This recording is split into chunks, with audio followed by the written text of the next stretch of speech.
Rotational motion chapter की अगर मैं बात करूं और उसमें अगर बोलूं सबसे इंपॉर्टेंट टॉपिक अगर कोई है तो वो है मोमेंट ऑफ इनर्शिया। तो हेलो एवरीवन, क्या हाल चाल है आप सभी लोगों के।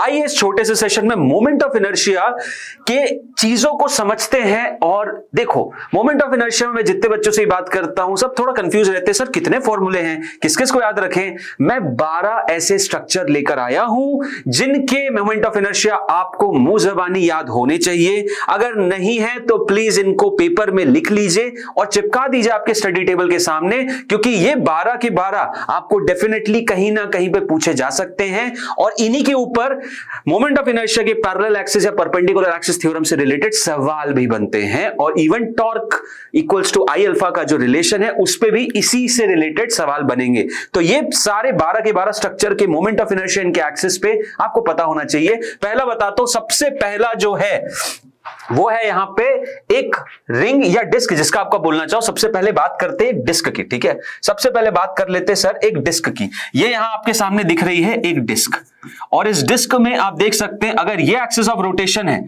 जो कि परपेंडिकुलर टू द प्लेन है और सेंटर ऑफ मास से पास हो रही है, इसका मोमेंट ऑफ इनर्शिया mr²/2 होता है। दूसरी बात कर लेता हूं मैं रिंग की। अगर रिंग है और आप देख सकते हैं यहां पर रोटेशन भी दिख रहा है आपको, ये अगर रिंग इसके एक्सिस के अबाउट जो कि वापस इसके सेंटर ऑफ मास से पास हो रहा है और परपेंडिकुलर टू द प्लेन है, इसका मोमेंट ऑफ इनर्शिया होता है mr²। साथ ही साथ जब मैं बात करता हूं एक सॉलिड स्फीयर की, तीसरा इंपॉर्टेंट आता है एक सॉलिड स्फीयर, ठीक है।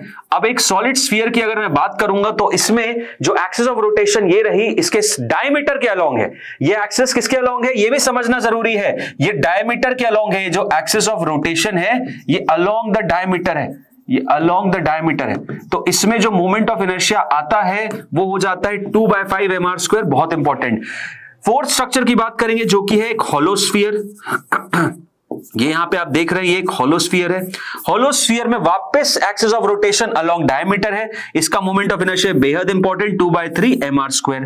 फिर उसके बाद बात करूं मैं यहां पे एक रॉड के लिए, तो रॉड के लिए अगर उसके सेंटर ऑफ मास से पास हो रहा है एक्सिस ऑफ रोटेशन तो भाई मोमेंट ऑफ इनर्शिया हो जाता है ml²। ये हो गया आपका फिफ्थ वाला।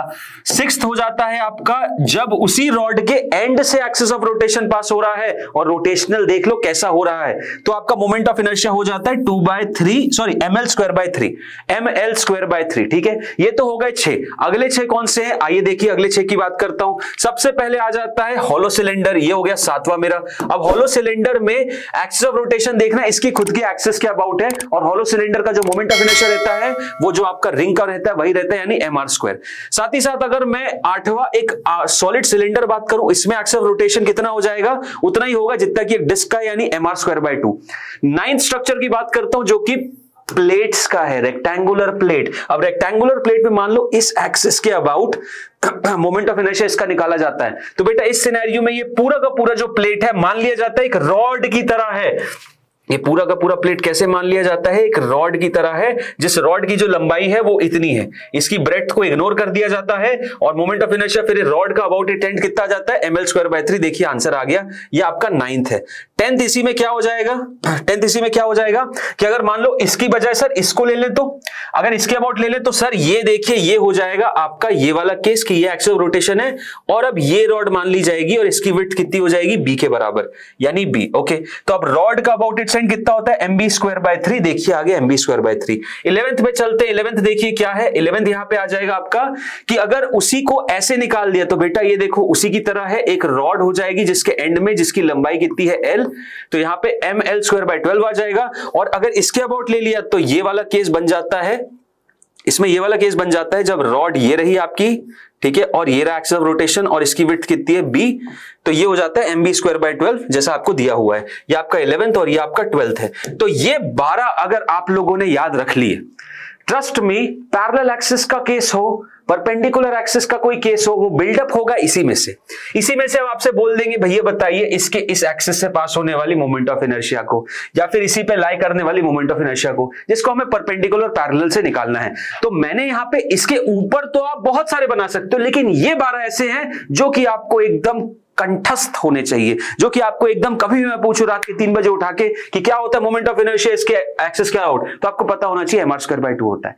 ये वो 12 स्ट्रक्चर है जिनको आप बिल्कुल भूल नहीं सकते हैं और बहुत ज्यादा इंपॉर्टेंट है नीट के लिए स्पेशली। तो इसीलिए इन सब की लिस्ट बना लीजिए, पेपर में लिख लीजिए और अपने स्टडी टेबल पे चिपका लीजिए जब तक आपको परफेक्टली याद नहीं हो जाता है। बस इसी के साथ इस सेशन को क्लोज करूंगा। जाने से पहले भाई score which is India's largest scholarship exam live हो चुका है। इसके सारे फीचर्स आपको डिस्क्रिप्शन में मिल सकते हैं, जाके रजिस्टर कर लीजिए। आप आपके आसपास जितने भी छोटे बच्चे हैं उनको रजिस्ट्रेशन के लिए बोलिए, ये उन्हीं के लिए बेनिफिट करेंगे क्योंकि अगर दे आर डिजर्विंग, वो बहुत स्टूडियस है, तो they can win 100% scholarship, educational allowance, laptop, even a trip to NASA also. तो बहुत ही ज्यादा अमेजिंग एक स्कॉलरशिप एग्जाम है जिसमें काफी सारे आपको हैम्पर्स मिलने की संभावना है। दूसरी चीज, इन्फिनिटी लर्न की ऐप में ऐसे बहुत सारे छोटे छोटे वीडियोस हैं जो कि आपकी तैयारी को नेक्स्ट लेवल पे ले जा सकते हैं। आपको जो भी प्रॉब्लम्स होती हैं आपकी प्रिपरेशन में, उन सबको कवर किया जा सकता है इन्फिनिटी लर्न के माध्यम से। मैं विश करता था कि जब मैं तैयारी कर रहा था 2010-11 में, जब मैंने अपना IIT JEE का पेपर दिया था, तब मेरे पास ऐसी कोई फीचर नहीं थी। हम तो ऑफलाइन टीचर्स से भरोसे रहते थे और अगर ऐसी फीचर मिल जाती तो डेफिनेटली यार मेरी रैंक, मेरा सब कुछ बहुत ज्यादा इंप्रूव हो सकता, क्योंकि उस समय भी बहुत सारे ऐसे पेन पॉइंट्स रहते थे, बहुत सारी चीजें मुझे पता नहीं थी। तो यहाँ पे आप इन डेप्थ जाके अपनी सारी कमियों को दूर कर सकते हो। देखो, कमियों को दूर करा जा सकता है जब कमियां पता चलें, और कमियां तब पता चलेंगी जब आपको एक प्रॉपर एनालिसिस रिपोर्ट मिले हर एक टेस्ट देने के बाद। और जो इस ऐप में भली भूति एकदम दिया हुआ है, आप जाएंगे टेस्ट लिखेंगे, आपको जो एनालिसिस मिलेगा आपको हर एक चीज बताएगा कि हाँ इसमें आपने इतना टाइम लगाया, इसमें आपकी ये गलती थी, इसमें आप ऐसे सुधार सकते हो, अगर आप बेटर करना चाहो तो इन वीडियोस को देख सकते हो। तो बहुत एक ऐसा वन स्टॉप सोल्यूशन है to all the learners out there जो भी JEE नीट की प्रिपरेशन कर रहे हैं। तो डेफिनेटली आपको ऐप तो डाउनलोड करनी चाहिए और देखना चाहिए इसके फीचर्स क्या है। टेलीग्राम का चैनल ज्वाइन कर लेना, क्योंकि वहीं पे आपको सारे सेशन के नोट्स और डेली अपडेट्स मिलते हैं।